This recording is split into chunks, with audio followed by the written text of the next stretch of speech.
Dear student, welcome again. In my last lecture, I have discussed just the introduction of acellular life as well as the discovery of the virus and how the name of the viruses has been changed during its course of the time, and at last we have defined that what is a virus. And I have defined that virus is a non-cellular obligate parasitic living entity. Now, we come to know in our last introductory lecture that the virus is just consists of mainly two parts. The mainly two part means that it is consists of the outer coat. The outer coat, and this outer coat is called capsid. And this capsid is made up of especially protein units, and these protein units are called capsomers. And these capsomers, the arrangement of these capsomers define the shape of the viruses. These may be helical shape, maybe polyhedron shape, maybe tadpole shape, maybe spherical shape, maybe circular shape. It is these one, or maybe icosahedral, or maybe the polyhedron shape. These capsomers either may be arranged in the form of the filament like this, or a spherical filament like this, or may be arranged in the form of like this circular arrangement like this. So on and so forth, they define the shape of the viruses whenever these capsomers are arranged, or in some of the viruses, especially these tadpole shape or polyhedron shape, these are arranged in the form of a triangle. So triangular shape units of the capsomers are also present and form a icosahedral shape or polyhedron shape, just like diamond is structured with so many faces are there. So either in the form of these, or maybe like that if these filamented develop into different type of the shapes, or maybe these triangular shape where you are arranged like that, you can say like that, or like that, it form a polyhedron shape, or maybe icosahedral shape. Inside this capsid, the genome are also present. As you know, that the genome is the total gene or present in a living organism. This is the genome or the gene bank of a living organism. And in living organism, DNA work as a genome. Always DNA work as a genome. But in viruses, the genome may be, it is always nucleic acid, but it may be DNA or may be RNA. It means that the RNA or DNA, any one of that, work as a genome in the viruses. There may be DNA or may be RNA. We have studied that DNA is a double helical structure, double stranded structure, and usually RNA is a single stranded structure. But here, the DNA may be single stranded, the DNA may be double stranded, the RNA may be single stranded, the RNA may be double stranded, the RNA or DNA may be very small, means just consists of the 4 genes in their genome, or maybe it's very large, it may contain more than 200 genes in it. So the different viruses have different type of the genes. But either RNA or DNA, they are most present in all viruses, but not 2 of them present together in any virus. Now, some viruses may also contain, but it is not a compulsory structure of a virus. They may or may not. It may be present. If it is present, this structure is called envelope. And this envelope always made up of either may be glycoprotein, and somewhere there are evidences that it may be made up of lipoprotein, but majority of the envelope are made up of glycoproteins. So if the virus contain these glycoprotein structure outside the capsid, the virus is called enveloped virus. Like that, we have filovirus, which is enveloped virus, hepatitis B and C, enveloped virus, Ebola virus, enveloped virus, while some of them, rhinovirus means the virus which cause the cold, Zukam, Nazla, this is rhinoviruses. These are the rhinoviruses and they are non-enveloped. On the other hand side, which is very common, and we are fighting with this disease which is called poliomyelitis, and it is caused by the polioviruses, and the poliovirus is also non-enveloped virus. So getting my point, these two structures, the capsid and the genome, are the compulsory structure. But an optional structure is also present in virus. Nothing else. No cell membrane, no any cell wall, no any cytoplasm, no any cytoplasmic organelles. It means that there is no any protoplasm, but the genome are present. And it is always obligate parasite. These are the genome. This one is called, the outer one is the coat, and this is called core, and the core is made up of genome. This is core. Either this is double-stranded DNA, or maybe double-stranded RNA, or maybe single-stranded RNA. These are the structure which we generally call the core or the genome.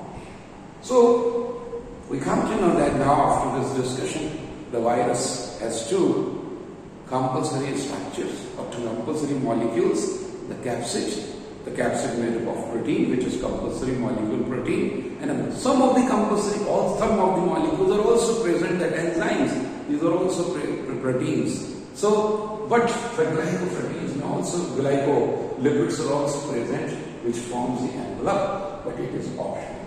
Now, we come to the classification of the viruses. There are so many classifications of the viruses. On different bases, as I have told you, the virus is an obligate parasite.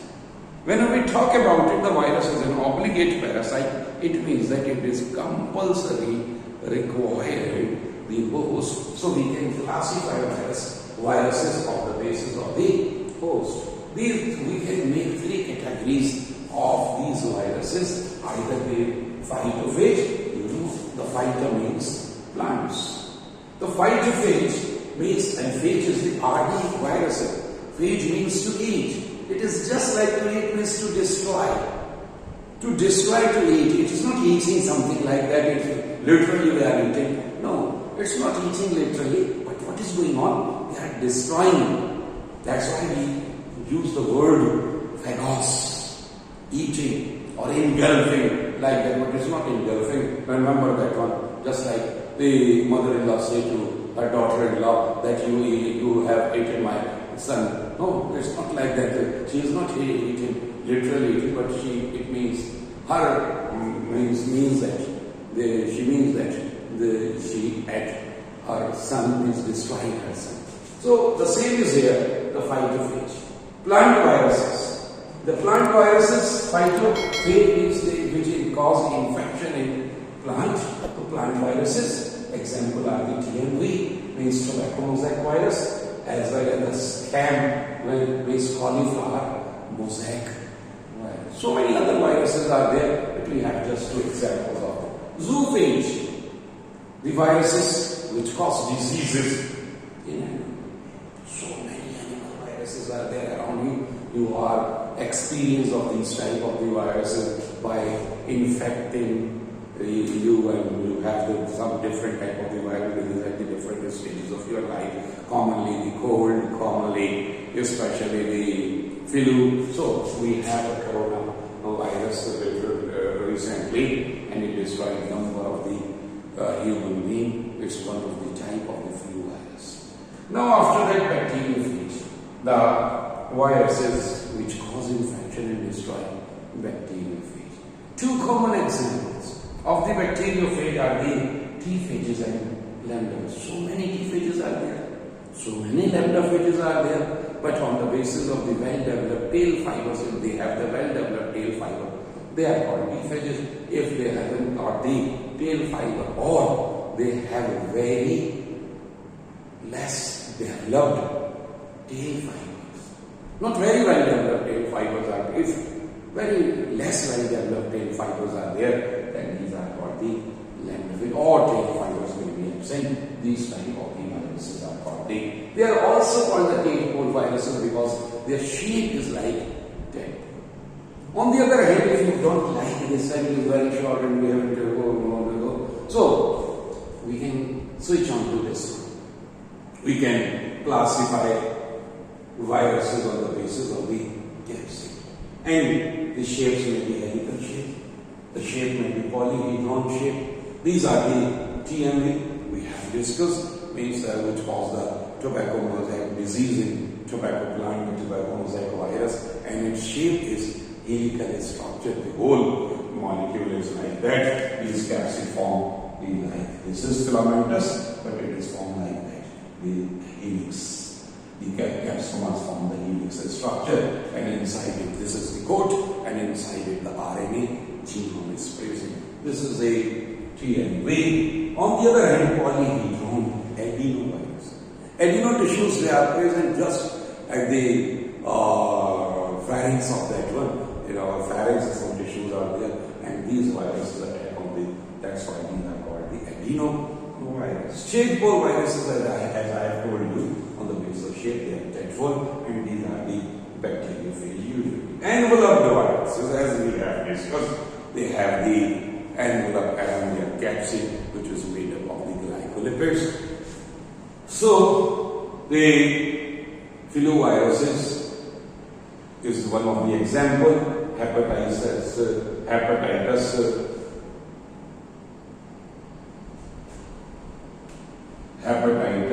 B viruses, HB or hepatitis C viruses. Balki hepatitis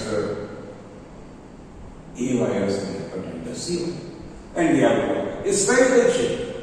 A spherical shape like this one means it's complete is not this is circular one, the complete is spherical one, and it is cauliflower mosaic virus. Circular virus like this one, this is circular one, and HIV. Non-enveloped rhino and polio viruses. But nowadays, these are the days of the biotechnology. These are the days of the molecular biology. So in the molecular biology, we also give importance to the genome, means DNA or RNA, and the protein or the enzymes which are related with them, they work with them. So, on the basis of these genomic studies, Baltimore in 1971 classify viruses in different groups. In 8 or 9 groups, a long classification was there, but it has been modified in 2018 and 19 very recently, and we are presenting here this classification. And nowadays, the students of the virology, they believe on it. They use this classification, and this is most recent classification of the virus. In this, we have classified viruses in 3 groups. The one is called DNA viruses. Another one is called RNA viruses. Another one is called reverse transcribing viruses or retroviruses. These are also called retroviruses. So we have how many types or how many main groups of the viruses? There are 3 main groups of the virus. Before coming to this, we are going to refresh our memory, because we have already studied so many things. If we haven't, just I am going to introduce some of them. We know that the DNA and RNA are two nucleic acids which control all the metabolism in a cell or in the living organism by producing a special type of the protein which work as enzyme. If I make a series for this one, for the central dogma of their working, what is going on if we have a genome in the form of the DNA? What is going on when it works for controlling the mechanism or the metabolism of an organism? What it do? It produces messenger RNA, and this process is called transcription. Means it copies DNA in the form of the RNA, and this RNA is called messenger RNA. The process is called transcription. Then after that, this mRNA go to the ribosome, attach it with the help of the tRNA, and this ribosome, it produces the protein. The process is called translation. So two processes. Number one is called transcription, another one is called translation. As a result of it, proteins are formed. These proteins work as enzyme. If this DNA produce proper enzyme, proper metabolic reaction carried out.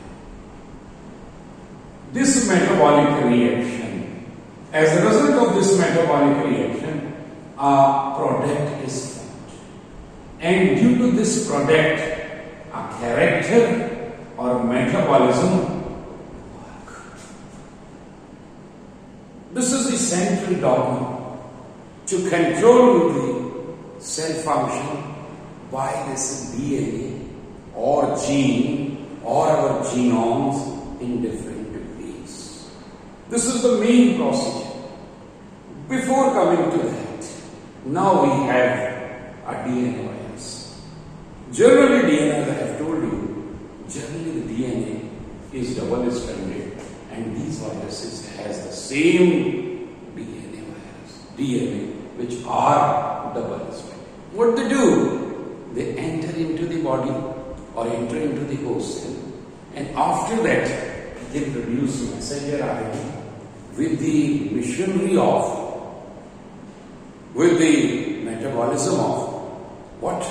With the machinery of the host cell, and produce their proteins as well as their replicate their DNA for the new ones, for the new viruses. In this way, it controls the host cell as well as produce their own viruses or new phages by the host. These are called the double-stranded viruses. And one of the examples are the herpes viruses, herpes simplex viruses, and these cause disease. Herpes form a small boxes like a structure which blister of these which produce white color, mass and itching in the skin. It might be at the face or maybe in the genital area of it. So two types of the herpes are there.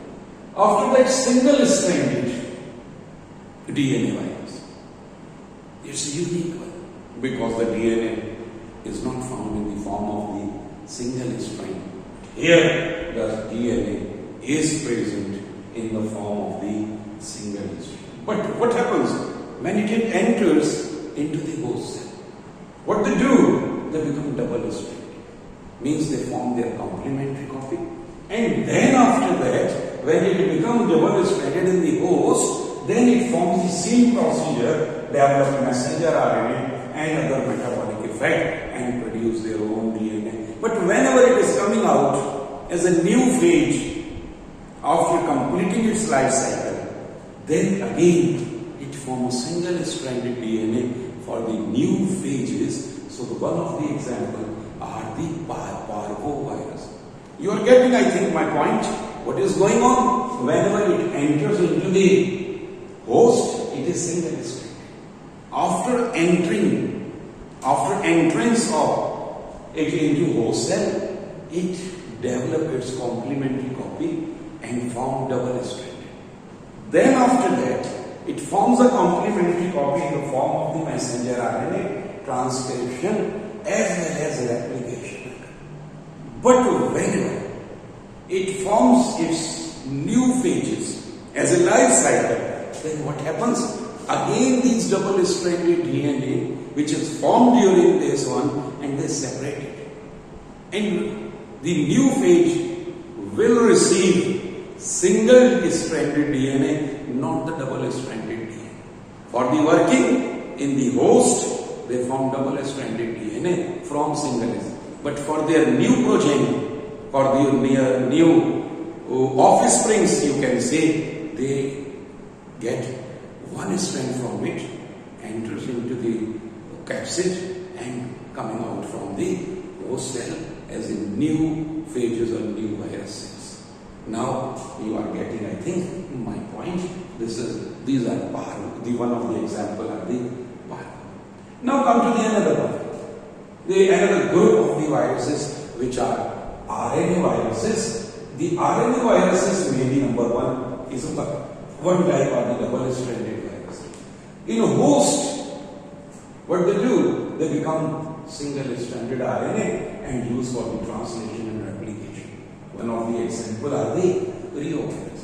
Now come to the positive sense, single stranded RNA virus. Now question arises, what is positive sense? The RNA, the phage or the virus has single stranded RNA. Getting my point? Get into the host. And this single stranded RNA work as itself a messenger RNA. It means that it will not produce messenger RNA because this single strand of the virus it itself work as messenger RNA and go for the translation and replication. So there is no need to develop messenger RNA. Therefore it is called itself positive. And the example is hepatitis A virus, dengue virus, coronavirus are the example. Negative sense. Now what happens? RNA, the virus has single stranded RNA. Whenever the virus has single stranded RNA, it enters into the host, but its RNA cannot work as messenger RNA. Then what happened? They have to make its complementary copy. They have to make its complementary copy. Whenever it has made complementary copy, it means that its own virus, own RNA cannot work as messenger RNA. Therefore, it has to make complementary copy in host cell.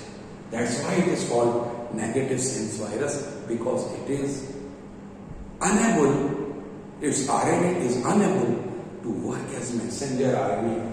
That example is rhinoviruses and parvoviruses. Next, on the another side, a very unique type of the viruses that is called retroviruses, reverse transcription. I have written here, whenever the DNA forms its complementary copy in the form of the RNA, this is called transcription. But if we have RNA and we want to make DNA, what we have to do? We have to make the complementary copy of the RNA in the form of the DNA, and this is the reverse process. We have learned it from the viruses. And whenever the RNA form DNA, then the process is called the reverse, because we are coming in reverse. So this is called the reverse transcription, and these viruses have enzymes by itself. Whenever it enters into the host, this enzyme activated and perform this function of the reverse transcription. That's why these viruses are called retroviruses or reverse transcription virus. They may be single stranded RNA, just like in a child. What is going on? Whenever it enters into the host, it forms the DNA first and attach with the host DNA. That's why we called it the single stranded RNA with DNA intermediate. But on the other hand side, we have a double-stranded DNA virus. Whenever it enters into the host, it forms RNA first, and this RNA perform reverse transcription and form DNA at the time of the new phage formation. That's why this is called double-stranded DNA virus with RNA as intermediate, and we have hepatitis B virus, HB. I don't know what type of the BV it is, but HBV.